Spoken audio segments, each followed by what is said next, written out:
কলকাতা শহরে যে মশা সব থেকে বেশি কামড়ায় তার নাম কিউলেক্স কুইনকুই ফ্যাসিয়েটাস। কিউলেক্সের অন্যান্য প্রজাতিও আমাদের শহরে আছে। আজকে আমরা দেখে নিই একটু ডিজিটাল মাইক্রোস্কোপে এই কিউলেক্স মশার বাচ্চাকে দেখতে কেমন লাগে। কিউলেক্স মশার বাচ্চা মানে হলো কিউলেক্স মশার লার্ভা। ডিজিটাল মাইক্রোস্কোপে আমরা একটু দেখে নিই কেমন লাগছে কিউলেক্সের বাচ্চাকে। তিনটি অংশে বিভক্ত দেহ, মাথা, বুক, পেট। এই পেটে 8টা খণ্ড রয়েছে, 1, 2, 3, 4, 5, 6, 7, 8। এই 8 নম্বর খণ্ডের ওপর থেকে লক্ষ্য করুন একটা সরু লম্বা টিউবের মতো অংশ বেরিয়েছে, একে বলে সাইফন টিউব।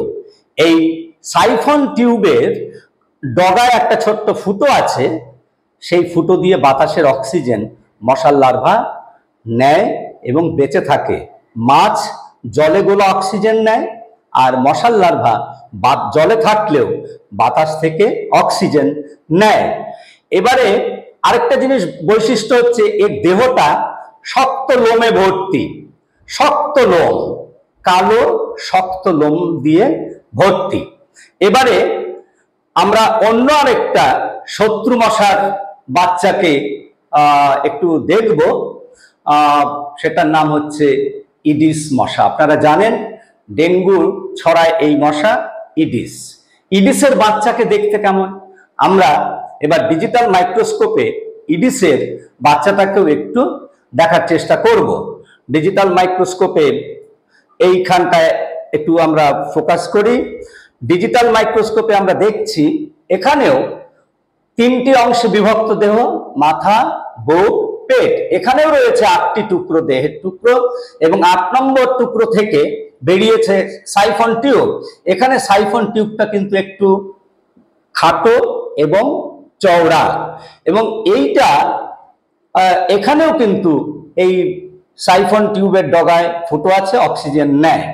এবারে আমরা একটু অন্য জিনিসে যাই, সেটা হলো এই যে দুটো কমিউনিটির বাচ্চাকে আপনাদেরকে দেখালাম, এই বাচ্চাগুলোকে জীবন্ত অবস্থায় যদি একটা পেট্রি ডিশের মধ্যে রাখি তাহলে দেখুন এরা কিভাবে আছে।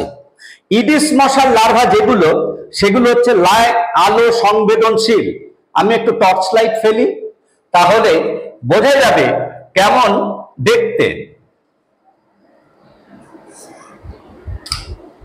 দেখুন ছটফট করে দৌড়াদৌড়ি করছে, যেগুলো সবগুলো হচ্ছে ইডিসের লার্ভা। আবার কিছু লার্ভা দেখুন একদম তাপ উত্তাপহীন, তারা নড়ানড়ি করছে না। অর্থাৎ কিউলেক্স মশার লার্ভা আলো দেখলে ভয় পায় না, কিন্তু ওই দেখুন ইডিস মশারা আলো সংবেদনশীল, আলো দেখলে ভয় পায়, তাই ছটফট করছে। আপনারা বাড়িতেও যদি কাচের ফুলদানি থাকে মধ্যে মধ্যে আলো জ্বালিয়ে দেখবেন এই ইডিস মশা বাড়িতে বাসা বেঁধেছে কিনা। কিন্তু একটা জিনিস লক্ষ্য করার, যে দুটো কমিউনিটির বাচ্চারা কি সুন্দর হেসে খেলে একটা পেট্রি ডিশের মধ্যে, অর্থাৎ একটা ছোট্ট জায়গায় রয়েছে। এবার আমার বক্তব্য হলো, মশার কাছ থেকে কি একটা জিনিস শেখা যায় না? কমিউনাল হারমোনি, সাম্প্রদায়িক সম্প্রীতি। মানুষের মনে নানান প্রশ্ন থাকে, কিন্তু মশাদের মধ্যে সাম্প্রদায়িক সম্প্রীতির গন্ধ পাওয়া যায়। সেই জন্যে খাবার, অক্সিজেন, জলের টেম্পারেচার অনুকূলে থাকলে এই সাম্প্রদায়িক সম্প্রীতি অবশ্যই এদের মধ্যে আছে। আমরা দেখলাম মানুষ এই মশার কাছ থেকেও এই শিক্ষা নিতে পারে। সবাই ভালো থাকবেন, নমস্কার।